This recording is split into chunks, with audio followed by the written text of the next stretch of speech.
Adam var, düşür depressiyaya, başlayır üsyan eləməyə Allaha.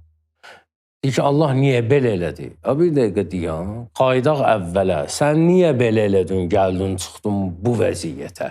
Sən öz yorğanına görə ayağı uzatmalısan. Və Allahın bütün haram dedikləri, qadağan etdikləri elə şeylərdir ki, insan onun nəticəsinə davam gətirməyəcək. Bunlar bir dəfəlik haramlardır.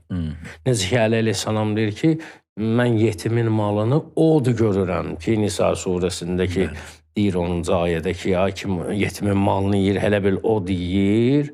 Mən onun mal kimi görürəm, Əli əleyhissalam birbaşa nəticəni görür, odu görür. Allah da insanı yaradıb, bütün kainatı yaradıb, hər şeyin içərisini bilir. Bilir ki, sən bu yolla geçsən, yanacaqsan və bu yanğıya da sən dözə bilməyəcəksən.